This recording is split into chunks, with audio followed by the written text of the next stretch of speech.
Hi అండి.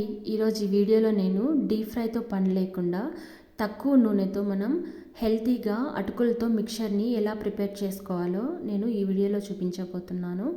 మీకు ఈ వీడియో నచ్చినట్లయితే ప్లీజ్ డూ సబ్స్క్రైబ్ అండి. ఇప్పుడు నేను ఇక్కడ 2 కప్పుల దాకా థిన్ పోహా తీసుకుంటున్నానండి. అంటే వెడల్పుగా సన్నగా ఉంటాయి కదా, అలాంటి అటుకుల్ని తీసుకోవాలండి.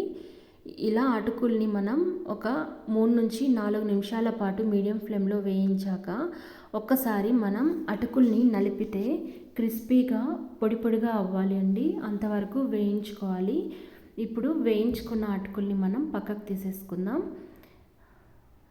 ఇప్పుడు ఒక 3 నుంచి 4 స్పూన్ల దాకా నూనె వేసి ఒక హాఫ్ కప్పు పల్లీలను కూడా వేసి బాగా క్రిస్పీ టెక్స్చర్ వచ్చేంత వరకు మనం వేయించుకోవాలండి. క్రిస్పీగా వచ్చాక ఇప్పుడు హాఫ్ కప్పు దాకా కట్ చేసి పెట్టుకున్న బాదాం, హాఫ్ కప్పు క్యాషు, అలాగే 1/4 కప్పు దాకా కట్ చేసి పెట్టుకున్న ఎండు కొబ్బరిని కూడా వేసి మనం కొంచెం కలర్ వచ్చేంత వరకు వేయించుకోవాలండి. ఇప్పుడు రుచికి సరిపడా కొంచెం ఉప్పు కూడా వేసి వేయించుకోవాలి. ఎందుకంటే ఇవి కొంచెం ఉప్పు పడతాయి కదా, అప్పుడు తినడానికి చాలా బాగుంటుంది. ఇప్పుడు మనం వేయించుకున్న వాటిని సైడ్కి తీసేసుకుందాం. ఇప్పుడు 2 స్పూన్ల నూనె వేసి ఒక హాఫ్ స్పూన్ దాకా ఆవాలు కొంచెం ఫ్రై అయ్యాక కొంచెం పసుపు, ఒక స్పూన్ దాకా కారం, అలాగే హాఫ్ స్పూన్ దాకా గరం మసాలా. మీ దగ్గర ఉంటే మీరు చాట్ మసాలాను కూడా యాడ్ చేసుకోవచ్చండి. అలాగే రుచికి సరిపడా కొంచెం ఉప్పు వేసి అలాగే కొంచెం కరివేపాకు కూడా వేసి కొంచెం వేయించుకోవాలి.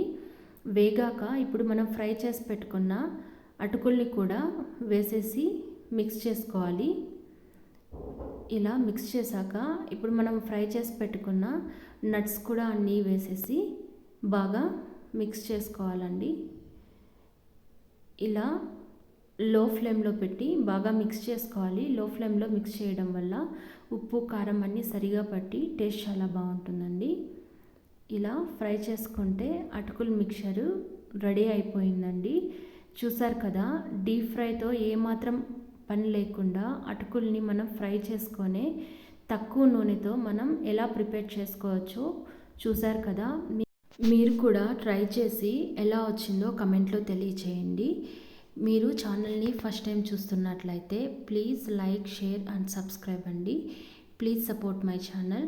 నేను ఇంకా మంచి హెల్తీ రెసిపీస్తో మీ ముందుకు వచ్చేస్తాను. అంతవరకు keep watching and thanks for watching అండి.